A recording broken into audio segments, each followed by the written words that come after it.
बिस्मिल्लाहिर्रहमानिर्रहीम। अस्सलामुअलैकुम।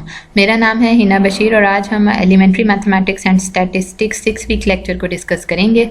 और आज के लेक्चर में हम बात करेंगे सीक्वेंसेस एंड सीरीज़ पर। सीक्वेंसेस हमारे पास is just a list of elements usually written in a row. जैसे कि मिसाल के तौर पर अगर हम देखें तो 1 2 3 4 5 एंड सो ऑन, ये आपके पास सीक्वेंस है। 4 8 12 16 20 एंड सो ऑन, ये सीक्वेंस है। ये सारी आपके पास सीक्वेंसेस की एग्जाम्पल हैं। तो इसमें ये जो आपके पास डॉट डॉट यानी कि सो ऑन है, इसको हम एलिप्सिस बोलते हैं, and reads and so fourth. अगर हम इसकी फॉर्मल डेफिनेशन देखें तो सीक्वेंस हमारे पास एक फंक्शन है बेसिकली, जिसकी डोमेन जो है वो सेट ऑफ इंटीजर्स है ग्रेटर देन और equal to a particular integer n naught. Usually this set is the set of natural numbers 1 2 3 and so on. आपको पता है natural numbers आपके पास 1 2 3 4 5 6 on, और the set of whole numbers 0 1 2 3 4 so on. We use the notation an to denote the image of the integer n and call it a term of the sequence. Thus a1, a2, a3, a4 and so on, an and so on represent the terms of a sequence defined on the set of natural numbers n. Note that a sequence is described by listing the terms of the sequence in order of increasing subscripts. Finding terms of a sequence given by an explicit formula. अगर आपको terms find out करनी हो sequence की given by an explicit formula, तो explicit formula or general formula for a sequence is a rule that shows how the values of ak depends on k. Define a sequence a1, a2, a3 and so on by the explicit formula. For ak equals to k over k plus 1 for all integers k is greater than equals to 1. The first 4 terms of the sequence are, अगर आप for example ये आपके पास कोई भी sequence है, अगर आप इस सीक्वेंस की टर्म्स देखना चाहें तो इसकी फर्स्ट टर्म में आप k को 1 लेंगे, क्योंकि यहाँ पर देखें k is greater than equals to 1, k की वैल्यू जब आप k को 1 लेंगे तो ये a1 equals to 1 over 1 plus 1 equal that is equals to 1/2। और जब आप इसमें k को 2 लेंगे तो ये आपके पास सेकंड टर्म आ जाएगी equals to k2 over 2 plus 1 that is equals to 2/3। और जब आप इसमें k को 3 लेंगे तो ये आपके पास थर्ड टर्म आ जाएगी विच इज़ इक्वल्स टू 3/4। और अगर आप इसको k को 4 लेंगे तो आपके पास इसकी फोर्थ टर्म आ जाएगी दैट इज 4/5। उसमें आप k को 4 पुट कर देंगे। अब ये आपके सामने एग्जांपल है, right the first 4 terms of the sequence defined by the formulas. तो formula bj equals to 1 plus 2j for all integers j is greater than equals to 0। अब आपने इसमें इसकी फर्स्ट 4 टर्म्स फाइंड आउट करनी है। तो j देखिए आपके पास ग्रेटर देन इक्वल्स टू 0 है, यानी कि जो j की रेंज है वो 0 से 100 है। तो इसमें 0 भी इंक्लूड है, तो जब आप j को 0 लेंगे तो ये आपके पास हो जाएगा b0 equals to 1 plus 20 that is equals to 1 1 plus 1 equals to 2। जब आप j को 1 लेंगे b1 equals to 1 plus 2 1 equals to 1 plus 2 equals to 3। और जब आप इसमें j को 2 लेंगे तो b2 equals to 1 plus 2 square which is 4 4 plus 1 equals to 5। और जब आप j को 3 लेंगे तो ये आपके पास 1 plus 2 cube that is equals to 9। Compute the first 6 terms of the sequence defined by the formula Cn equals to 1 plus minus 1 n for all integer n is greater than equals to 0. अब ये आपके पास example है, इसमें आपके पास sequence given है और इसके आपको फर्स्ट 6 टर्म्स को कंप्यूट करना है, यानी कि फर्स्ट 6 टर्म्स आपने इसमें फाइंड आउट करनी है। और इसमें n जो है that is greater than equals to 0, यानी कि n को आप पहले 0 रखेंगे, देन 1 रखेंगे, फिर 2, फिर 3, फिर 4 एंड देन 5। तो देखिए जब आप ये आपके पास 6 टर्म्स हो जाएंगे। तो जब आप n को 0 रखेंगे तो आप इसमें जस्ट n की वैल्यू पुट करते जाएँ और उसे कैलकुलेट करते जाएँ, आपके पास वो उसकी सीक्वेंस की टर्म्स आती रहेंगी। तो जब आप n को 0 रखेंगे तो ये आपके पास फर्स्ट टर्म है 1 plus minus 1 0 equals to 1 plus 1 equals to 0। जब आप इसको n को 1 रखेंगे तो ये सेकंड टर्म आ जाएगी, n को 2 रखेंगे थर्ड, ये फोर्थ टर्म, ये fifth and this is the sixth term.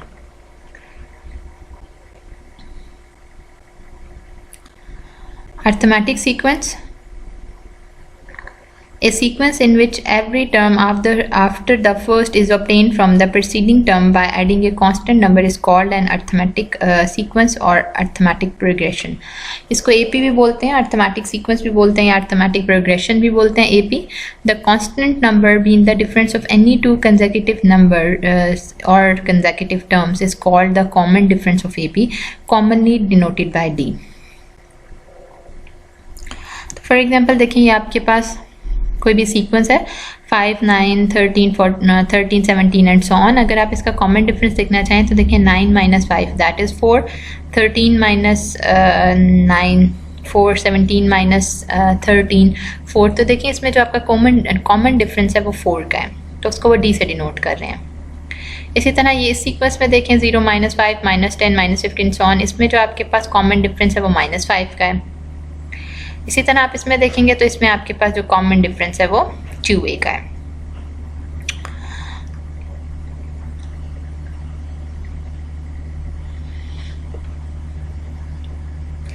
General term of an arithmetic sequence. Let A be the first term and D be the common difference of an arithmetic sequence. Then the sequence is A plus D, A plus 2D, A plus 3D and so on. If ai for I is greater than equals to 1 represents the term of the sequence, then a1 equals to first term. जो आपके पास for I is greater than equals to 1, तो जब आप I को 1 लेंगे तो this is your first term, ये आपकी first term होगी. जब 2 लेंगे तो this is your second term, 3 लेंगे तो ये आपके पास third term होगी. और इसी तरह अगर आप चलते रहें n तक तो आपके पास nth term होगी. तो फर्स्ट टर्म आपके पास a है, इसको हम a plus 1 minus 1d. Second term आपके पास a plus d है, इसको इस तरह से लिख सकते हैं a plus 2 minus 1d.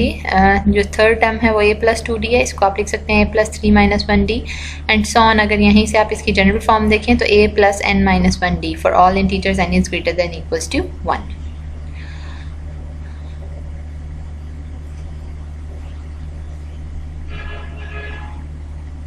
Next आपके सामने एग्जांपल है, इसमें आपको फाइंड करनी है 20th term of the arithmetic sequence.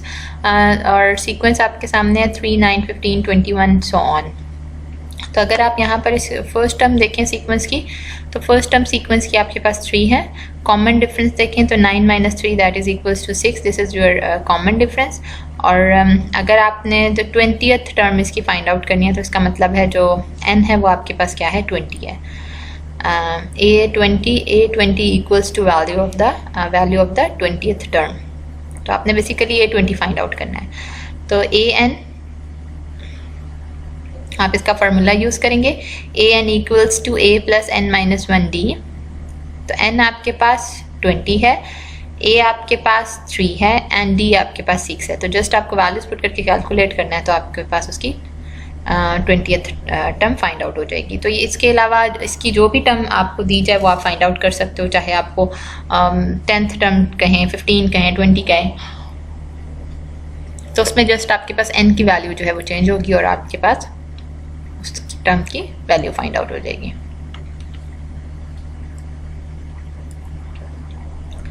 Next example आपके सामने है, which term of the arithmetic sequence 4, 1, -2 so on is -77. उन्होंने कहा है कि आपने which term of the arithmetic sequence is this is -77. आपने बताना है कि किस कौन सी टर्म हो गया जिसमें अर्थमेटिक सीक्वेंस की वैल्यू जो है वो -77 आएगी. तो यहाँ पर अगर हम देखें तो हमारे पास a जो है वो 4 है, डिफरेंस आपके पास 1 - 4 - 3 है. और an यानी कि आपके पास जो भी वो है टर्म, हमें वो टर्म बेसिकली फाइंड आउट करनी है.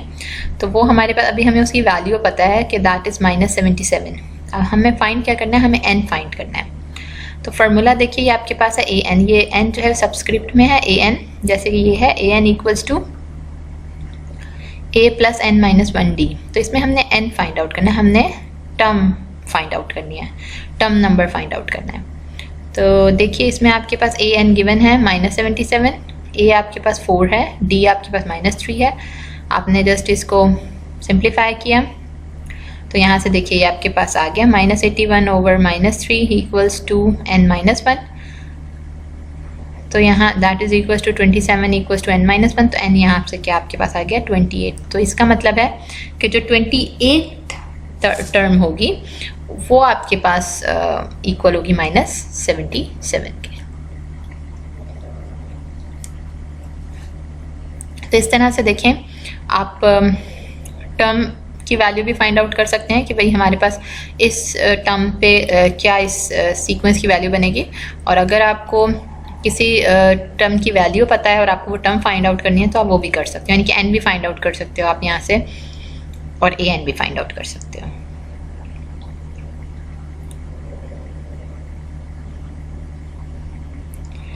नेक्स्ट एक्सरसाइज देखें, इसमें आपने फाइंड करना है 36 term of the arithmetic sequence, जिसकी थर्ड टर्म जो है वो 7 है और 8 टर्म जो है वो आपके पास क्या है 17 है।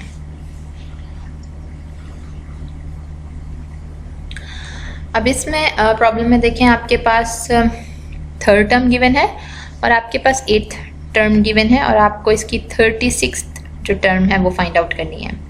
Let A be the first term and D be the common difference of the arithmetic sequence। जैसे कि हमें पता है, अगर हम इसका फार्मूला देखें जो कि है an equals to a plus n-1d, तो अगर हम इसकी थर्ड टर्म चूँकि हमें पता है और 8 टर्म पता है, अगर हम थर्ड टर्म को देखें तो इसमें n जो है वो 3 है, a3 equals to a plus 3-1d। और अगर हम इसकी 8 टर्म देखें a8 equals to a plus 8-1d।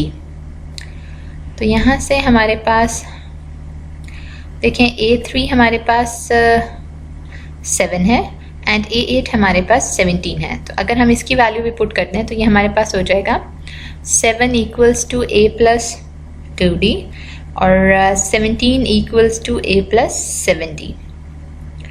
तो यहाँ से अगर हम इसको सब्ट्रैक्ट करें 1 from 2 तो हमारे पास 10 equal to 5d and d equals to 2। तो यहाँ से देखिए हमारे पास d की वैल्यू क्या आ गई, d 2 आ गई।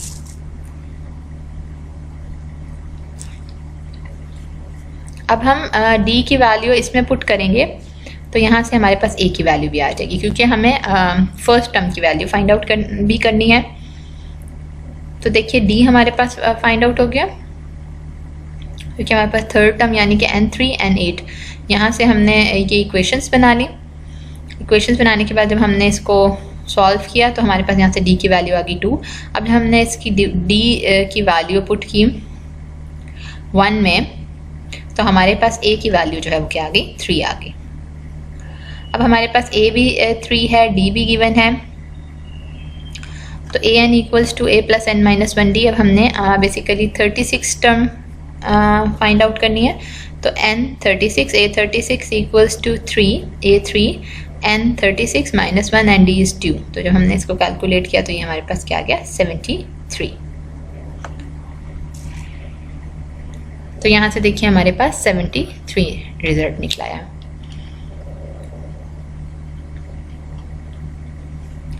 नेक्स्ट हम बात करेंगे सीरीज। सीरीज बेसिकली हमारे पास sum of the terms of a sequence is called series. Sum of the sequences is called series भी हम इसको कहते हैं। जैसे कि आपको पता है कि हमारे पास जब सीक्वेंस की हम बात कर रहे थे तो हम कह रहे थे सीक्वेंसेस की जो टर्म्स हैं वो हमारे पास है a1, a2, a3 and so on. अगर हम इन्हीं टर्म्स को लिख दें a1 + a2 + a3 + a4 + so on, तो ये हमारे पास क्या बन जाती है सीरीज़ बन जाती है। तो इसको अगर हम देखें और सीरीज़ देखें, ये आपके पास इन्फिनाइट है, तो इसको हम लिख सकते हैं summation k = 1 ∞ ak। Summation notation: the capital Greek letter sigma is used to write a sum in a shorthand notation where k varies from 1 to n represent the sum given in expanded form by a1 + a2 + a3 + so on an and so on. More generally, if m and n are integers and m is less than equals to n, then the summation from k equal m to n of ak is this. Summation k equals to m and ak equals to am plus am plus 1 plus am plus 2 plus so on plus an. Here k is called the index of the summation, m the lower limit of the summation, and n is the upper limit of the summation.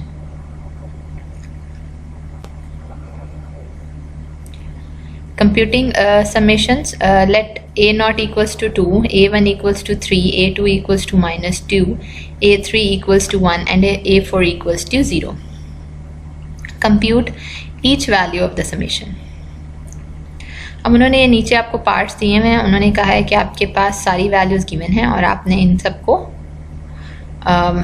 Compute each of the summations. अगर हम सबसे पहले first one देखें तो देखिए इसमें आपके पास summation i varies from 0 to 1 a i. तो अगर हम इसको ओपन करके लिखें तो ये हमारे पास होगा a nought plus a1 plus a2 plus a3 plus a4 कि आई वेरीज कर रहा है 0 से 4 तक। तो जब हम आई को 0 रखेंगे a नॉट, 1 रखेंगे a1, 2 रखेंगे a2, 3 पे a3 एंड 4 पर a4 और ये समेशन इसका मतलब है प्लस, ये प्लस समेशन को शो करता है। अब इसमें देखें a नॉट आपके पास 2 है, a1 3 है, a2 -2 और a3 1 एंड a4 0। तो हमने सब की वैल्यूज डाली तो देखिए ये आपके पास रिजल्ट आ गया 4 का। सिमिलरली अगर आप इसका b पार्ट देखें तो b पार्ट में देखें आपके पास है summation j0 2 varies from 0 to 2 and a to j। तो जब आप इसमें j को 0 रखेंगे तो ये a0, जब j को 1 रखेंगे a2 और जब j को 2 रखेंगे तो a4। तो a नॉट आपके पास 2 है, a2 आपके पास -2 है और a4 आपके पास 0 है। तो यहाँ से देखिए ये रिजल्ट आ गया। और अगर आप c देखें थर्ड वन तो ये देखें ये आपके पास summation k varies from 1 to 1 ak that is equals to a1 यानी कि k आपके पास क्या है 1 ही है और a1 जो है दैट इज इक्वल्स टू 3। तो ये आपके पास क्या आ गया 3। तो बेसिकली हमारे पास sum of the sequences basically is called series और इसमें हम ये जो समेशन ये जो समेशन है ये हमारे पास सीरीज को शो करता है कि अगर हम अपने जो सीक्वेंस की टर्म्स को ऐड कर दें समेशन की फॉर्म में लिखना है तो दैट इज कॉल्ड सीरीज। उससे पहले हमने सीक्वेंसेस देखे और सीक्वेंसेस में हमने अर्थमेटिक सीक्वेंसेस देखे कि उनकी टर्म्स को हम किस तरह से फाइंड आउट कर सकते हैं। Thank you so much.